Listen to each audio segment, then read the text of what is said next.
Good afternoon and welcome to Colonial Williamsburg Facebook Live today. Typically this is a character presentation, but today we have something extra special for you. My name is Catherine Pittman. I'm a nation builder here with the foundation, typically portraying Martha Washington, but today I have the honor to be sitting with the manager of our Costume Design Center, who is going to be answering your questions about how we costume our very large staff here at Colonial Williamsburg. Our Costume Design Center is the backbone of our work here in the historic area. But before we get to your questions, which we hope that you will feel free to start asking away in the comments section, we wanted to show you a little video that we've made highlighting the process of starting from a concept to a fully realized gown. So we're going to show that video and we'll be live with you right back in about 4 minutes.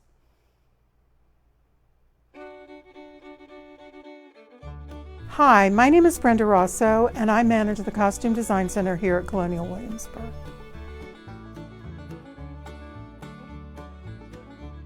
We're speaking to you from the Costume Design Center, specifically the Research and Design Room. We are responsible for building, maintaining, and altering the reproduction adapted clothing for the historic area staff.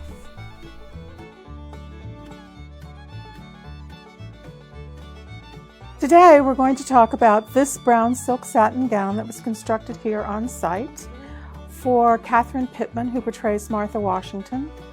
It's based on an original garment that's held by Mount Vernon, one of the few surviving gowns of Martha Washington.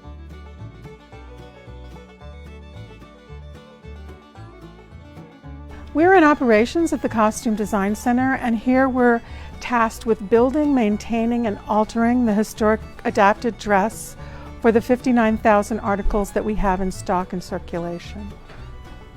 Every garment requires a requisition, and on that requisition we track every minute and penny that is spent on that particular garment.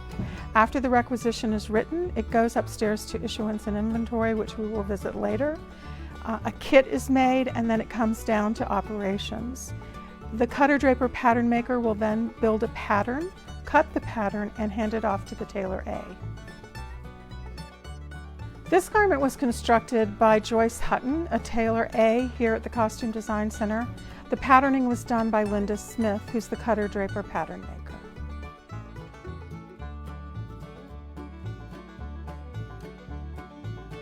Now we're in the inventory warehouse at the Costume Design Center, which is on the second floor of the Costume Design Center. Here, all garments are kitted, and a kit contains all the necessary supplies and materials and fabric that are required to complete a garment. For this brown gown, it required about 10 to 15 yards of a brown silk satin fabric, which amazingly we did not have in stock. So we went to an outside vendor, Mood, and we purchased it from them.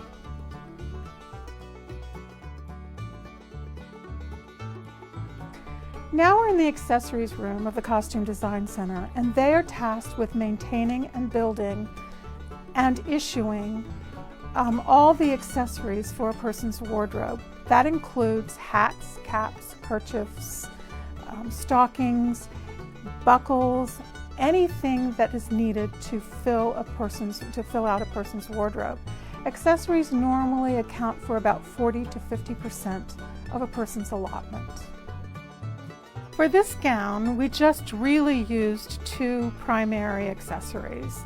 This flamboyant cap, based on the depiction, not on a surviving garment, and a silk kerchief. After the garment is completed, everything ends up in issuance, and there a barcode would have been affixed and a name tag so we can track the garment. It is then tracked electronically throughout the life of the garment. The employee is required to sign a card stating that they have the garment, and as long as they take care of it and bring it in a timely fashion for cleaning and repair, we don't see it again. So thank you so much for joining us today at the Costume Design Center and our exploration of Martha Washington's brown gown and accessories. We look forward to hearing from you with the live feed and answering your questions.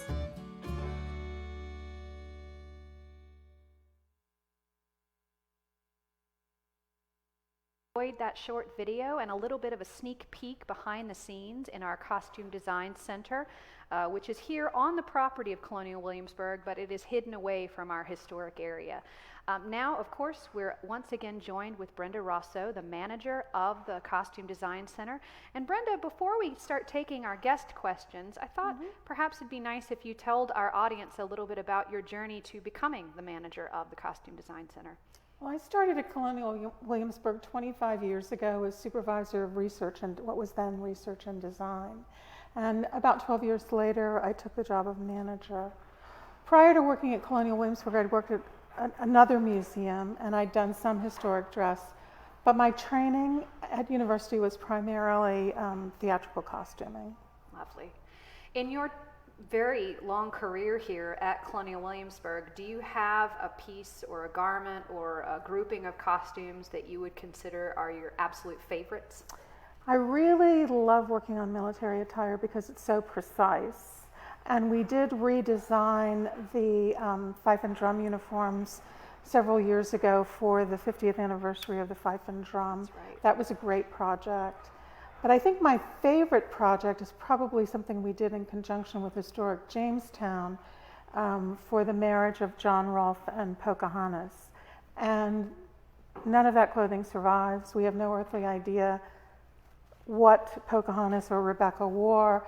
However, we decided to adapt a 17th century embroidered gown or embroidered jacket for that particular project. And we enlisted the help of local volunteers to embroider the jacket. So it was a community effort, and it was a lot of fun to work on. I remember that garment. It was absolutely beautiful. Would you consider that one of your more challenging, or do you have another challenging piece in mind? No, I think that was probably pretty challenging. It took so many hours.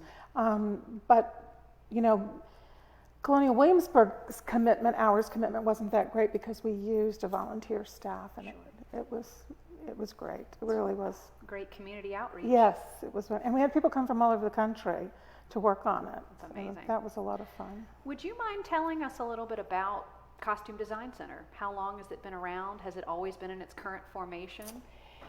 So Colonial Williamsburg first started using dress in interpretation on October the 20th, 1934.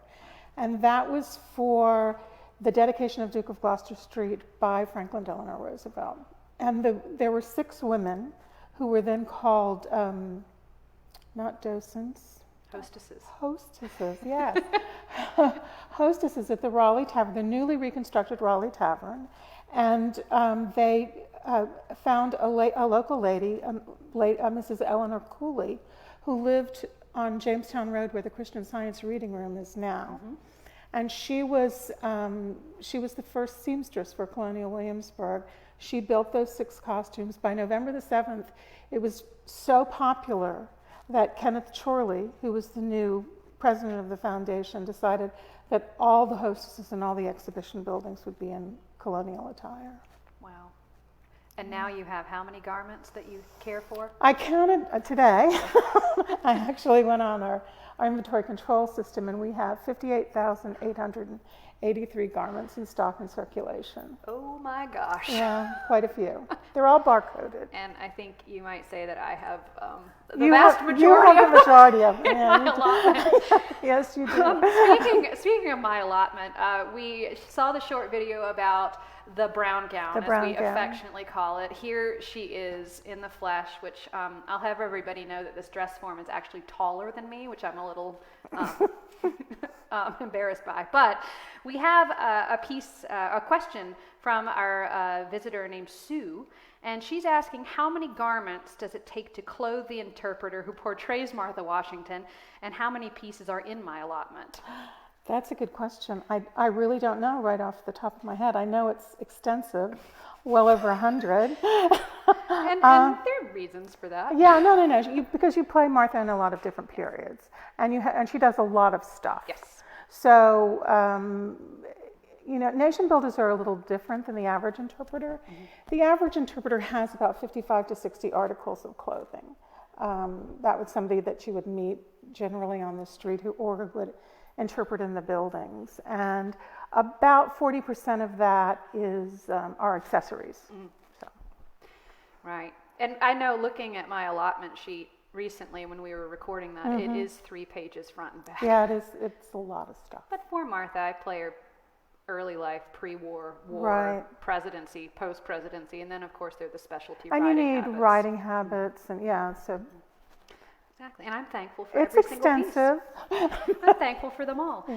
We have a question from Christine. She asks, are there 18th century pieces you wish were a part of the 21st century wardrobe? Oh, that's a good question. No. No, I mean, I think that I love the simplicity of 18th century shirts and shifts. Yes. And I think that we could use a lot more of those. And they would extrapolate pretty well to modern times, I think. I think for me, I love my 18th century pocket. Oh, really? Just stick everything in it. You can tie it on, then you can, and it's all there the next day. Well, thank you for that. Sue asks again, how long will a handmade gown last? And maybe you want to talk about the differences between handmade versus machine-made garments. So we've finished, a lot of this is finished by hand. Generally, because of the volume that we have to produce, almost everything is done by machine. But for most of the nation builders, the majority of their clothing is finished by hand. Was the question on how long would it last, or how long did it take? How long would it last? Would it last? It depends upon the garment. Men's garments, since the dawn of time, unfortunately, are generally less expensive and better made.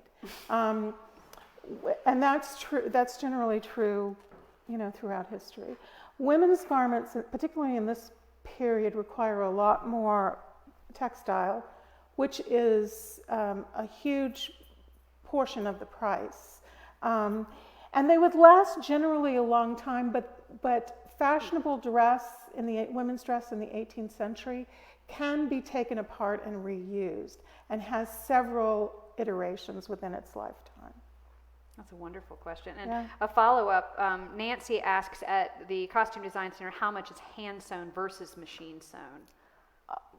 The millinery shop and the tailors practice the trade as it would have been practiced in the 18th century. Right. And that is all hand done. The majority of the work that we do is machine done. Right. We do some finishing by hand, and some things, we do some repairs by hand, because we are responsible for maintaining it as well. So we do some repairs by hand, but the majority of it is done by machine. Yes. Cindy has asked, I heard some interpreters can make their own costumes to wear at CW. How does that work? So we have a costume review committee. You're encouraged to make your own items. We have a costume review committee, which consists of Neil Hurst, who's the associate curator of costumes in the museums, Mark Hutter, who's the Colonial tailor, Janae Whitaker, who's the mistress of the millinery shop, Jay Howlett, and now we also have Rose McAfee, who works in evening programs on this particular committee, and they review all submissions and give advice to people as to whether or not it's appropriate or not to be worn in the historic area. But generally, for all garments that aren't provided for you by either the millinery shop or the tailor shop or the shoe shop, it has to go through the approval committee. Exactly. Emma has asked, where do you do your research for period fabrics that were available at the time? So we have a collection, which a is very great. extensive one. We have a collection which is great. We order most of our fabrics through jobbers, who, for instance, we use Stylecrest in New York, we use Anthony Sullivan in New York, we use Ulster Weaving, we use Burnley and Trowbridge, but they're generally people who amass large amounts of period correct fabric, and then we'll purchase from them. We have a warehouse, and you saw this on the film. We have a warehouse, so we can draw from that fabric at any point to build for the historic area. And yet we still didn't have any. We didn't have a brown silk satin for Martha. Martha So we got has this to be removed. special. Yeah. Yes. Christian from Germany, and this might be a nice transition into speaking about some of our other nation builders, wants to know if you've ever had to make compromises when deducing how garments were made. We don't practice the craft as it would have been practiced in the 18th century. For instance, everything we do is flat patterned, and we use a CAD system to store all our patterns and to develop our patterns. They are, however, based on original garments. Almost everything that we issue to people has an antique that it's hooked to, or a depiction that it's hooked to. Mm-hmm. So that would be a compromise that we make. And then we also have to adapt the garment for machine sewing and for wearability. Mm-hmm. So those are the kinds of adaptations mm-hmm. that we have to make. So in speaking about garments such as this one, we know that this one is based on an original that survives and is owned by Mount Vernon. Mm-hmm. They've been gracious enough over the years to allow us to study it and then reproduce it. But what about for historic figures that there is nothing surviving, there's no primary accounts for, perhaps even some of our enslaved individuals like Gowan Pamphlet? So that's true of the majority of the population. Martha is a member of the 2%. Yes. You know, a lot of her clothing does survive. However, for those that it doesn't survive, you have to, we like to have an antique that we can base it on. And there are average garments that survive. Mm-hmm. So we can take a pattern from an antique. And then there are also depictions of people in that particular garment or in that type of garment, mm-hmm. which we also use. And then sort of written documentation. Mm-hmm. Now for the enslaved population, I can't think of a single 18th century garment specific to Virginia that survives intact. Right. However, there are buttons and little things that are found in the ground, primarily through archaeological finds. There are runaway ads, which are an amazing resource, and you can access those through the University of Virginia at Wise. It's called what is it called? Well, there's the American newspaper thing. No, the Geography of Slavery. Yes. The Geography of Slavery is the name of the website. And you can search by name. Let's say you were looking for the number of blue garments. You can just punch in blue, and it'll bring up every time blue is mentioned. My goodness. Yeah. It's an amazing resource. So for a character or a historic figure such as Gowan Pamphlet, who mm-hmm. is a fellow nation builder, he was almost a local celebrity around Williamsburg in the time period and today. Mm-hmm. An enslaved man owned by Jane Vove, who owned the King's Arms Tavern, right. and became the first Baptist preacher in this entire country. He is represented here by two individuals. We have younger Gowan, portrayed by Joe Feaster, mm-hmm. and our Reverend or older Gowan Pamphlet, portrayed by James Ingram. With those two individuals, how did you go about recreating or creating an allotment for that character, knowing that not only were they enslaved, they were involved in tavern work and they were Baptist preachers? So we used occupational dress. So you have to examine their occupation.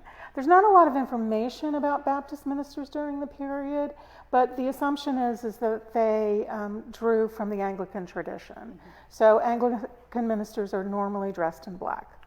And there's also this tradition that they wear gaiters, which I found really kind of fascinating, button gaiters.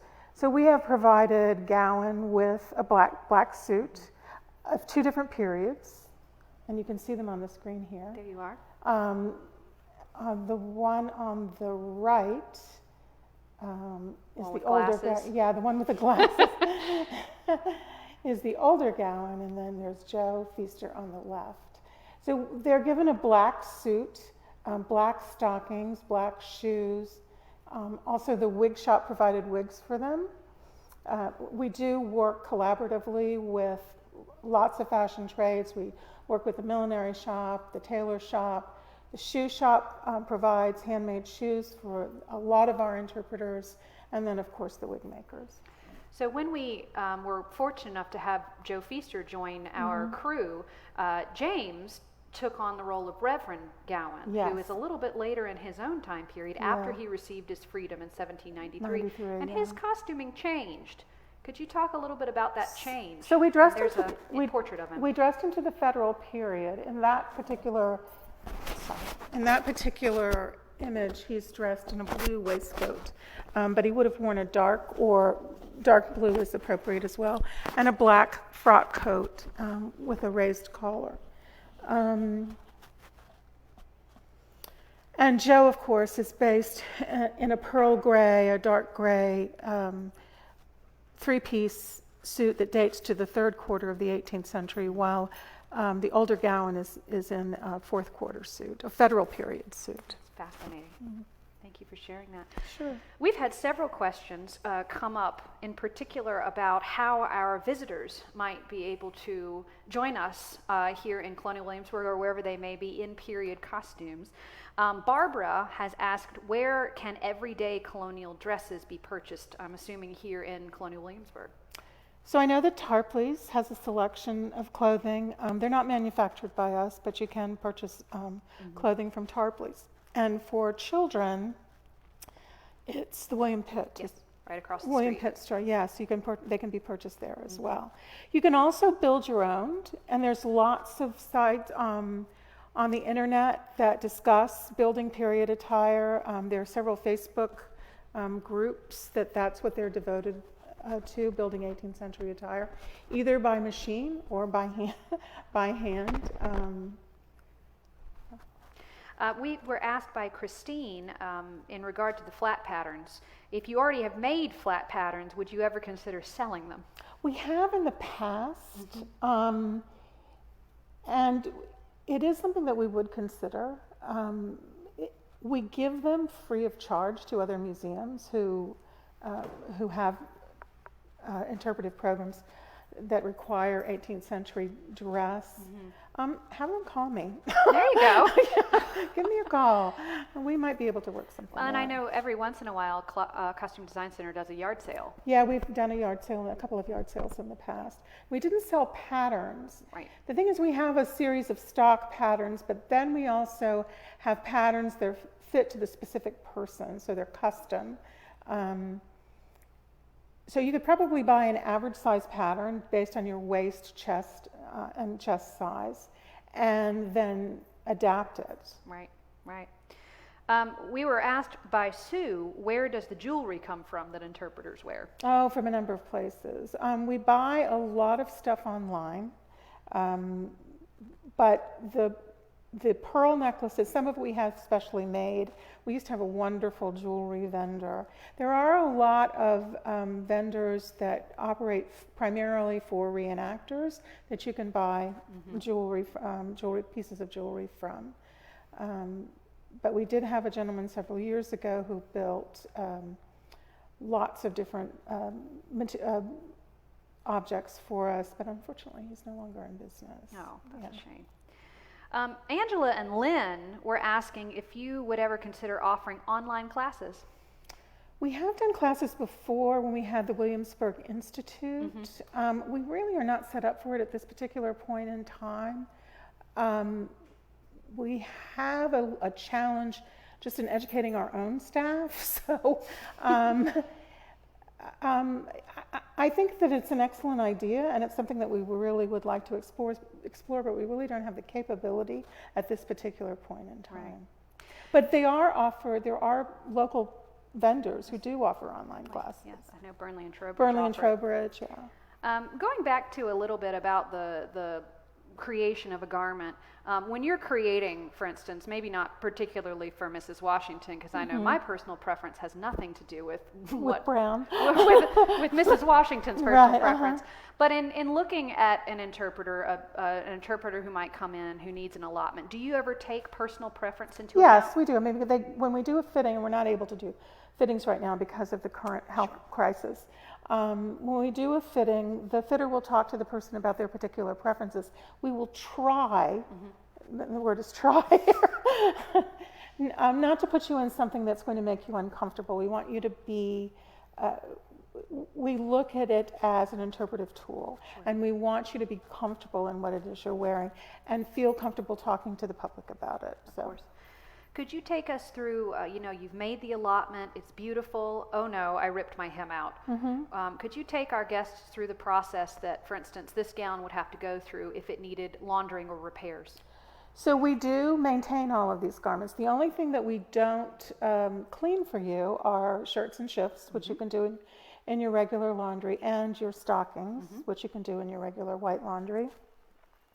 But this garment would come into, let's say Catherine spilled something down the front of it, and after we had screamed at her. They don't scream at us. It would come in, and we would have it laundered. Let's say the hem came out as well. After it came back from the laundry, we would hem it for you, repair it in it. Or let's say you change shape.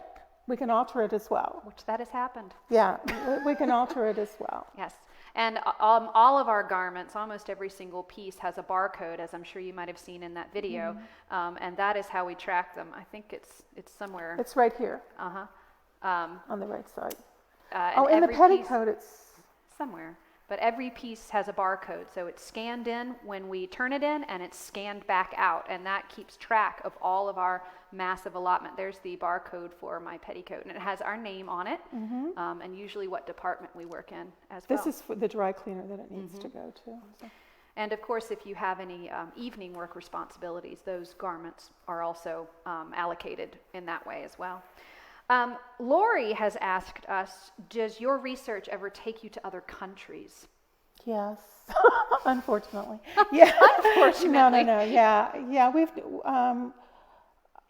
members of the Costume Design Center have done research in the UK, a lot of research in the UK. I've done a little bit of research in France, but not a whole lot, because primarily what you're seeing in Virginia is English dress. But yeah, we have a relationship we've done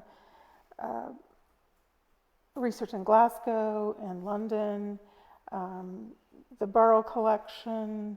There's several places where we've been to look at objects. Yeah, and here we have a great resource here. And Neil, who's the new or relatively new associate curator of costume and textiles, has been a great help, as was Linda Baumgarten before him. Absolutely. Speaking of changing shapes, Sue, as if on command, has asked, what do you do for maternity wear? Oh, so there is maternity dress in the 18th century. We do have a set of maternity stays which sort of make the rounds. Yes.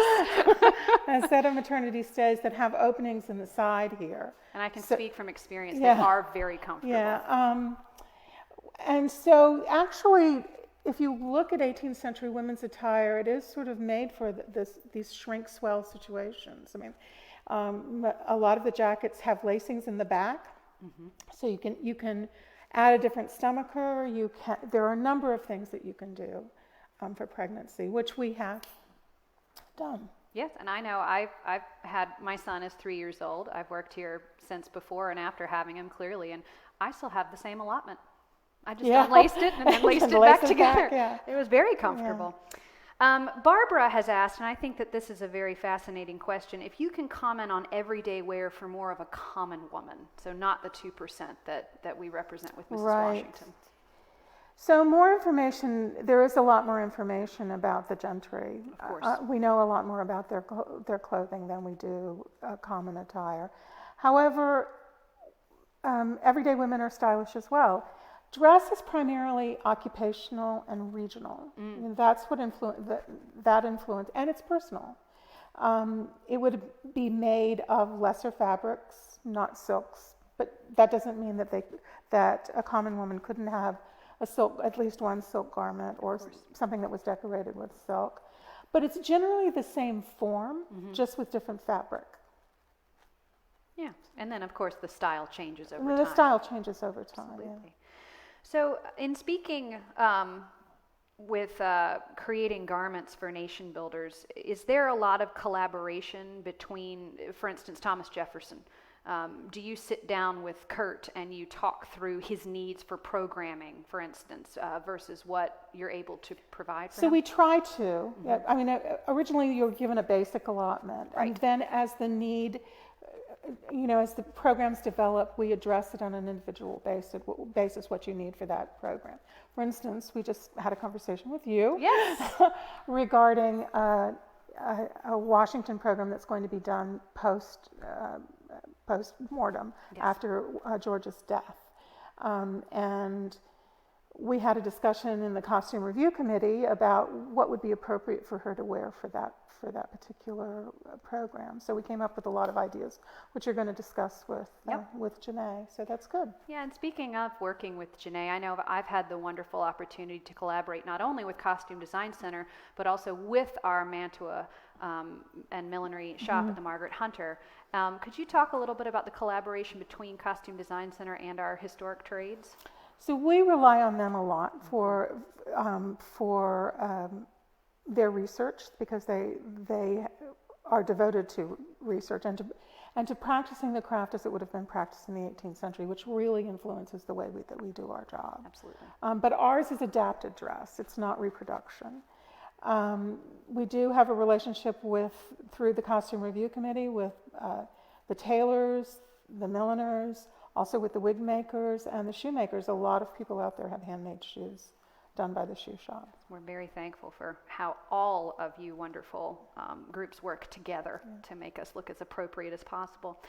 And I mean, I know I can speak on this, but I was wondering if you have any thoughts on how this process enriches the portrayal of especially our Nation Builder staff, knowing that a garment like this is based on an original garment. Well, we, as a museum, you have a public trust. I mean, people come to you and they expect it to be correct.